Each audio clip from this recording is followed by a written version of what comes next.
questions really, really help. They give you that space. Mm-hmm. Yeah, they do. Yeah. Sure. I think we're down to Dédé's question. All right. My question is, share a story about a moment you felt like you had to cover a part of who you are to fit in. And that's what I said too.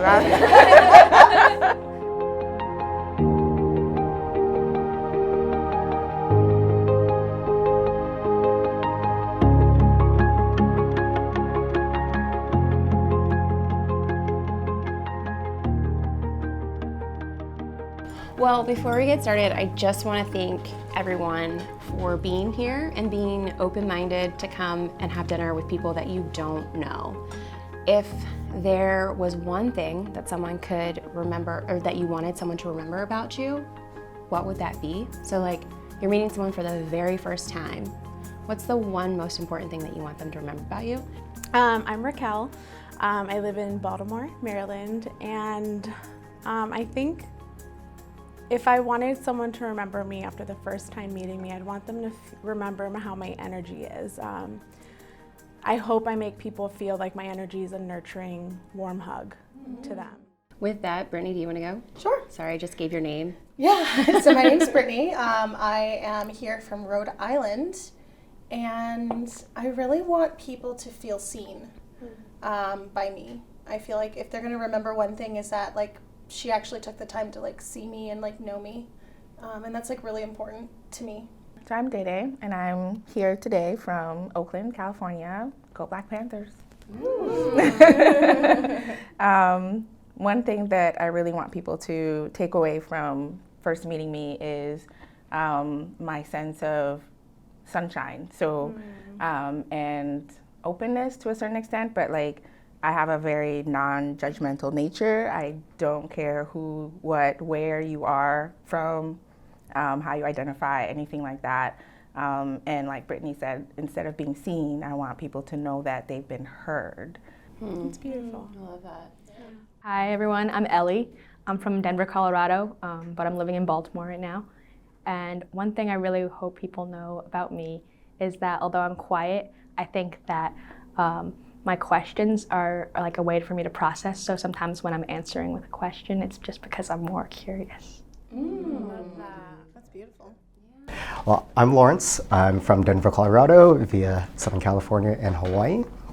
I just want to spread aloha, and I believe that aloha brings change. And I love meeting new people and hearing stories, and that's a big thing in Hawaii is talking story. To get to know each other, get to know each other's cultures, get to know each other's values, and that's what I want to spread more of.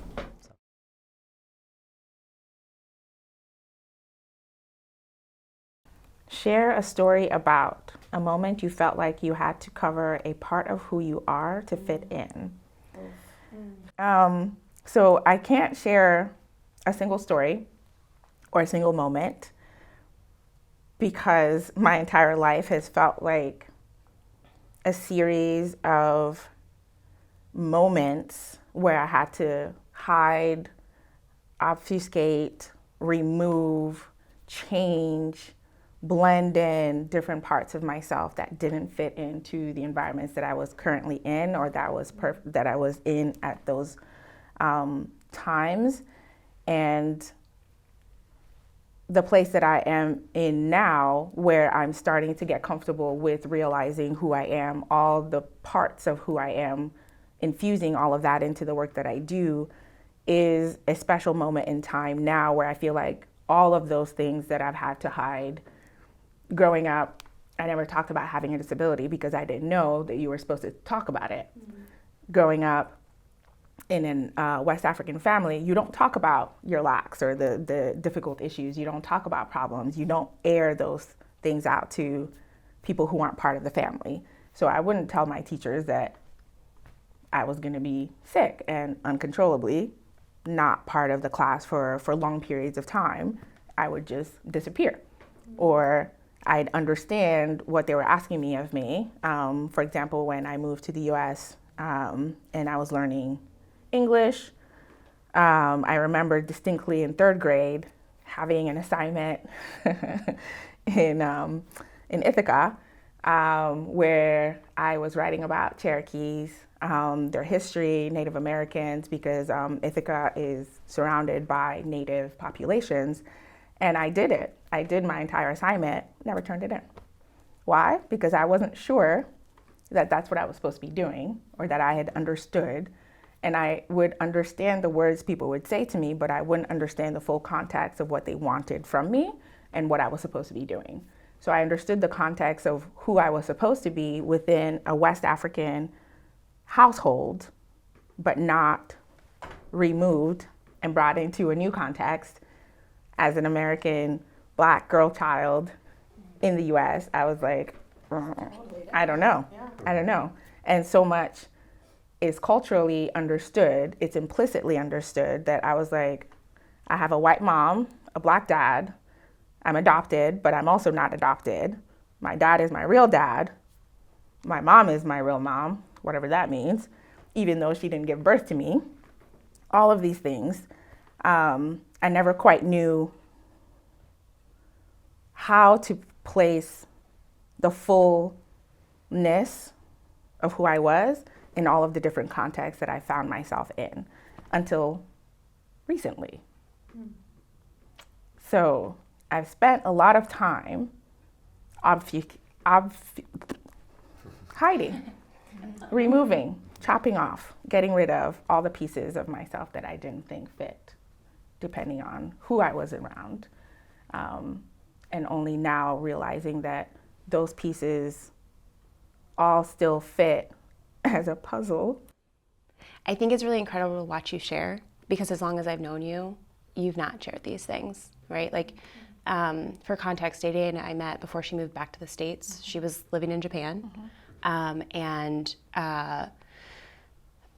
When you were trying to get a job and move back, we just had a very distant relationship. And then as we became closer and closer, I knew things about the discrimination that you faced or different challenges that you went through, but I didn't know the whole context. And you didn't have a reason to tell me, right? We weren't that close. But the more I got to know you and the more you let me in and you shared things, and the more I realized how much no one knew what was going on or any parts of you. I just think it's really incredible and really powerful that you are feeling like you're ready to start sharing these things, because I think there's so many people that benefit from your power, and from the work that you do and from your experience and from your lens. And so now that people can potentially see themselves in you as well, because you're the one that made me feel safe as I was accepting that I do now have a new disability, that I think it's such an incredible opportunity to give space for other people to say, oh, there's someone else like me that's gone through this, some version of what you're sharing. So I was speechless at first, just because I've never heard you share all these things out. And so thank you. Thank you. Someone really close to me recently told me that I had never actually told them about my experiences. I'm used to not saying anything, and I'm used to not sharing those things because they're not usually pertinent, or they're usually held against me when I share them. So for the most part, I haven't.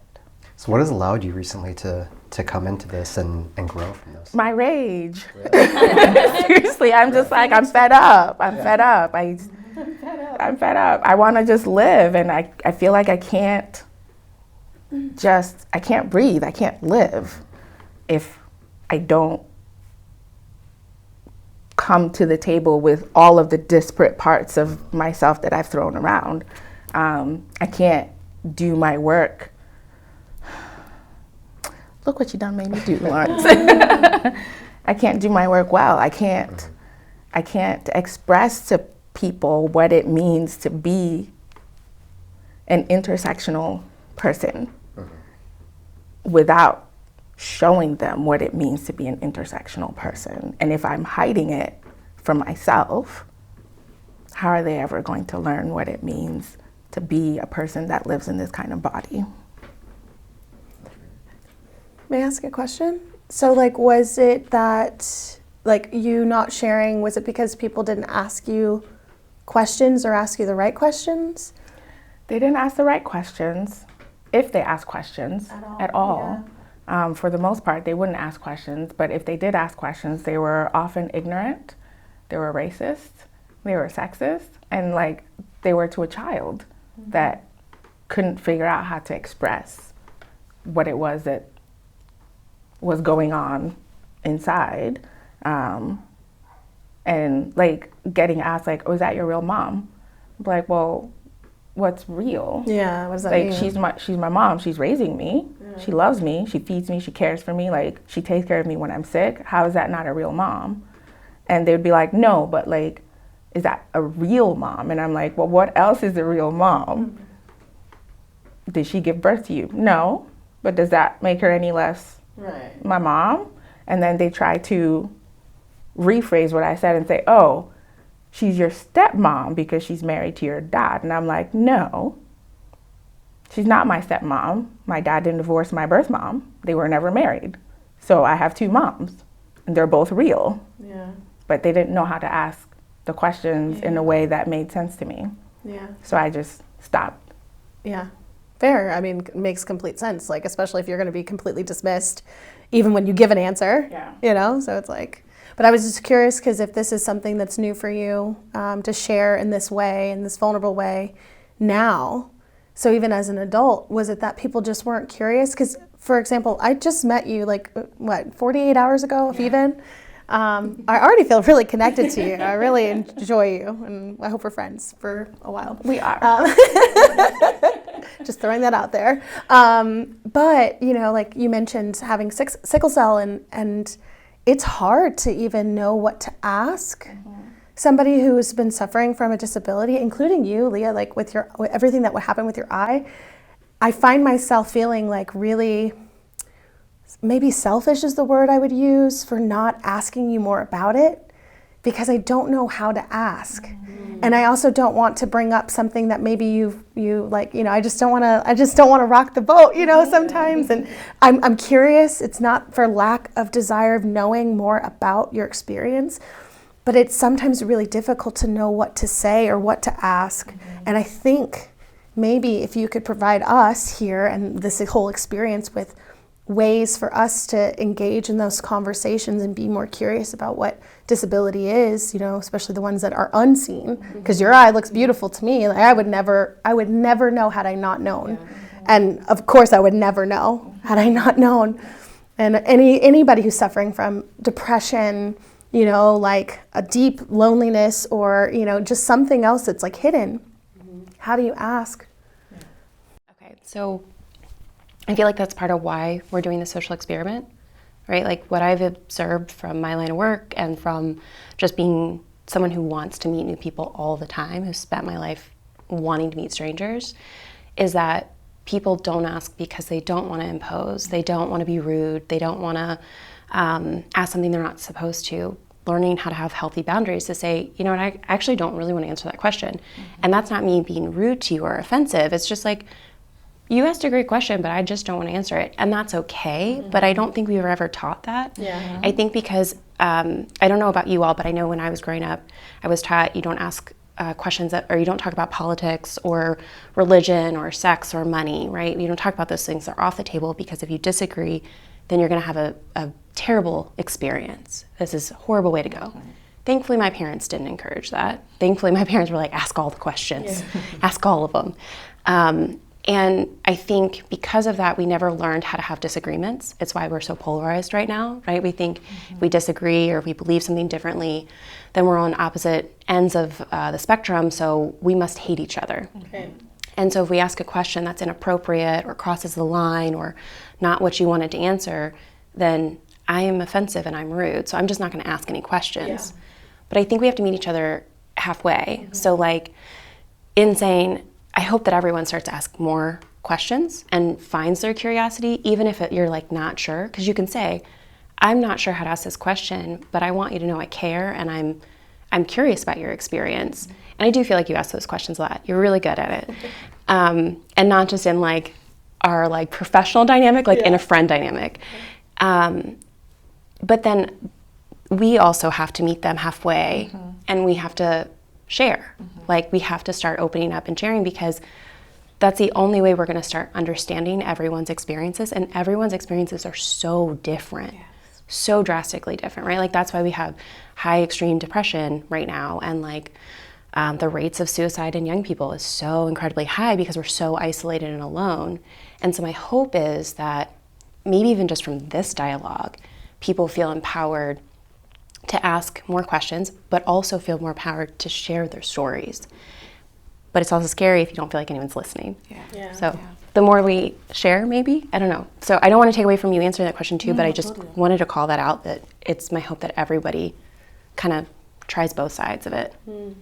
Like Leah's curious, I'm curious. The work that I do, like you have to approach it with intentional curiosity. You have to be open to asking people questions, and you have to be open enough and vulnerable enough with yourself to be vulnerable with someone else. So you have to approach it in a manner that's like, I don't understand, and I would love to understand. What do you experience?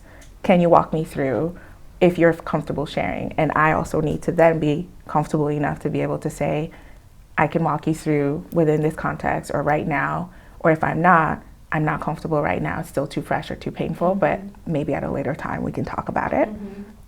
And we're not taught that, as Leah said. We're not taught to be able to have that kind of dialogue where we're able to actually share who we are, our perspectives, our lived experiences, and know that this is our truth, and it may not be the same as your truth, but it doesn't make it any less true for me just because it hasn't been your truth. And I think that's something that's missing from our abilities to have dialogue with one another. Absolutely. So if I were to deduce this, you know, using my skills as a therapist, it's curiosity on the, maybe the inquisitors. If you want to use that. Yeah.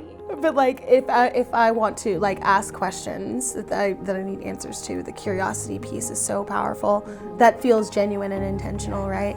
And then on the other side, maybe it's permission, you know, so even for me, like permission to say no, that I don't really want to answer that, or that doesn't feel good for me right now, but I hope to be able to share it at a later time. Or, yeah, actually I feel pretty healed and I can share this with you.